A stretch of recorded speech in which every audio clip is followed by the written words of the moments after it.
779, does anybody want to speak out in favor of the tax increase? No. Thought I'd ask. We'll pass that one over then. I know, it's for the children. Listen, there is not one person that I know of that doesn't think that our teachers don't deserve a raise. I mean, there's not one person that I know of. But, you know, my thing is this: do we believe that the education system is spending the money that we already give them in a way that is going to be best for the children? Okay? So until they start handling the money that we currently give them, why on earth would we want to give them more? And let's be real, less than 50% of this 1% tax goes to the teachers. So I'm encouraging everyone, of course, to vote no. I think that there are other ways that we can do it. OCPA last year was actually out there lobbying in favor of raises for the teachers. So there are other ways that we can do it. How about we do away with some wind credits? How about we get rid of some of these tax credits that doesn't do anything to benefit our state, but yet we're paying for it? Let's find money that we can in other areas to be able to give the teachers the raises that they deserve and to get the money into the classroom. We have over 500 school districts with a superintendent for each one of them. Florida has the same geographic size as us. They have 77 school districts. They have 3 million students in comparison to our 700,000 students. So there's no reason why we can't start looking at consolidating superintendents, not necessarily consolidating schools, because that's one of the concerns for rural areas, and I can understand that. But we can consolidate superintendents for sure. So, yes, sir. Can I make a comment? You can. I was mentioning to someone this morning that I grew up in the late 40s and 50s, and believe it or not, Really? it's hard to believe. But I can remember my dad in the 50s. You know, the neighborhoods were closer, and he'd have friends were coming over most of the times on a Saturday or something, and they'd sit around and they'd start a fire, charcoaling, maybe hamburgers and stuff like that. The kids would be playing, and pretty soon a bottle of whiskey, you know, bootlegger would show up, if anybody remembers them. And they get to talking about the political issues. And the first political issue they talked about in the early 1950s was the school system and teacher pay. So I'm constantly on talking to my representative, Weldon Watson, who never shows up in anything like this. And I'm constantly asking him, why has that been an issue for 60 years that has gotten steadily worse? You know, with all due respect, to me, that's what the legislature does. They think about things, they pass bills, and they get worse and worse and worse. But let me say something on behalf of the legislators. The legislators set the base pay. The school board is the one that is able to increase that pay and make it better. So the legislators just set the minimum. The school boards have the ability to make it better. Well, they argue that. I argue with the school boards too. I've got, you know, 2 of my kids are teachers, and I have 4 grandkids getting ready to move to Texas. And as soon as Texas secedes, I'm going to be right behind you.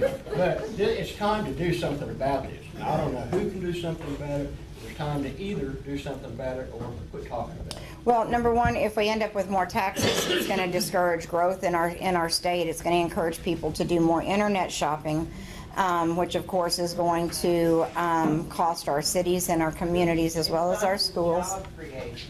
Huh? It will stifle job creation. Well, it's an You economic said something, issue. Rhonda, that was really, I've never heard yet. You said that the school boards are allowed to increase teachers' pay. Where does the funds for that come from? Because okay, Where does the education, money tell come me if I'm wrong, guys. Education's a line item. That they give the superintendent or whoever gets the money, they give them this huge chunk of money. They say, okay, all these numbers right here are for you. And they get divvied up. Okay? So, you know, the 2 superintendents that are the 2 administrators that Deborah Gist, who of course was crying because there wasn't enough money, but instead they found some money, they hired 2 superintendents, they make $150,000 a year, or administrators. There's money there. My understanding is that statewide, all teachers make the same. Okay, so okay, so if I wanted to go to Tulsa School Board, and say, I want to see an increase in pay for Tulsa teachers, where do they get the money From their budget. They're gonna have to cut somewhere else. Yeah, I mean, They can cut administrators. right now, the average, the total spending per pupil is over $12,000. I do know In a that. classroom of 25 kids, that's $300,000 going in, that's being spent in a classroom. Only it doesn't go to the classroom. 40,000 goes to the teacher, where's the other $260,000 go? So that's our problem. As far as this deal about people complaining about their pay, people complain about their pay in every industry.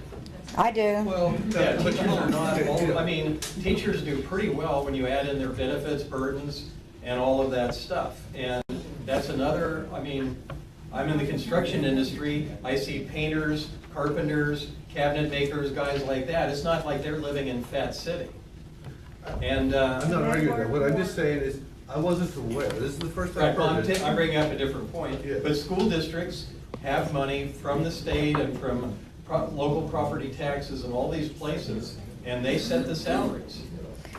Now, you guys know, I'll jump all over the legislature when I feel that they're wrong. But in this, I feel that they need to be defended because they set the base, and that's it. And the school board does the rest. Okay, so, Each individual school district, the teachers' contracts are negotiated by school districts, by the school boards in those districts.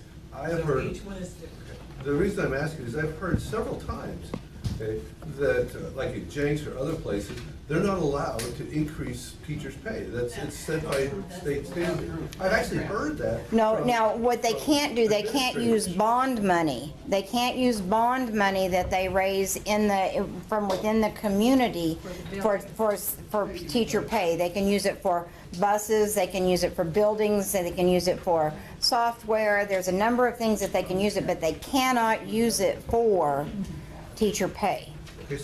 Okay, so now local sales taxes then go to the school? Because I don't think, I'm trying to understand where the funding mechanism, where does the money come I pay from? $300 a month taxes that goes to Chase Schools off my property.